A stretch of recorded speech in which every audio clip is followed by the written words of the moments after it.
Big news, the SBA has doubled the loan limits for its disaster lending program and waives payments and interest for a full year, plus other major changes you should know about, especially if you're an entrepreneur or a small business owner. Hey everyone, it's Ryder from Skip. In this quick video, I'm going to talk about these major changes that just went into effect for disaster loans. I'll go through the several key changes, show you how you can check to see if you're eligible for a disaster loan, and compare this with the COVID EIDL program. As always, thanks so much for subscribing and turning on alerts so you never miss out on any major funding updates. Here's the full rule change that went into effect on July 31st, 2023, amending various regulations in the SBA's disaster lending program, otherwise known as the EIDL program. According to BARD, the SBA has given out over 1 million EIDL loans, not counting the 4 million COVID EIDL loans, since its inception, for a total value amount of over $102 billion.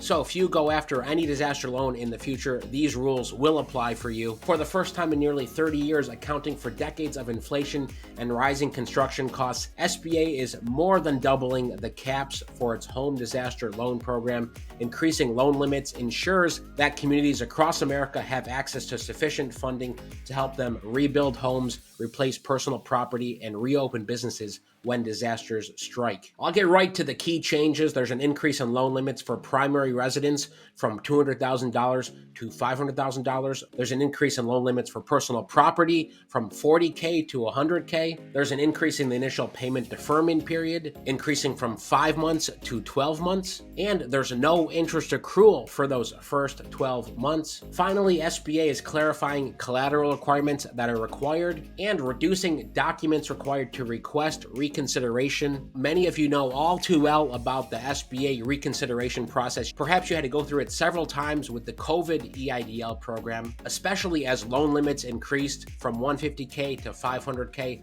up to $2 million.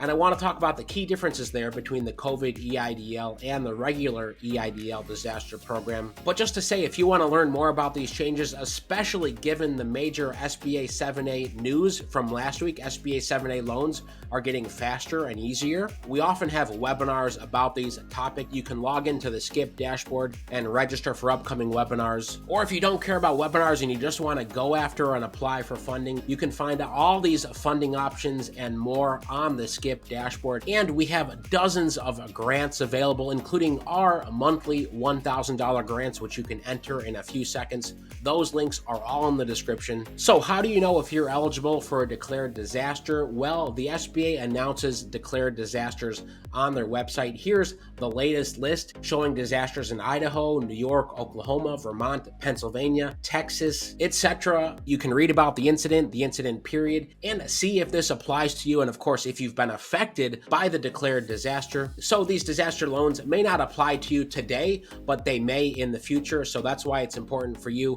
to know about what's possible, what exists. Loans for your primary residence going from $200K up to $500,000, for personal property from $40K to $100K. So keep an eye on that. Keep an eye on other SBA programs. Now's a great time to go after SBA 7A loans, given the rule changes that went into effect on August 1st, and it may help you pay off other debt for your business. Nearly everyone who has a COVID EIDL loan is in repayment. If you want to lower those EIDL payments because of hardship, or you just want to lower them by up to 90%, for up to a year, and you don't know about that yet, there's a link in the description that tells you how to get more information, because we know businesses are still having a tough time in this economy, and you might be looking for ways to improve your cash flow. So I hope this quick update helps. Thanks for watching and subscribing. Most importantly, stay well, stay healthy, and I'll see you in the next video.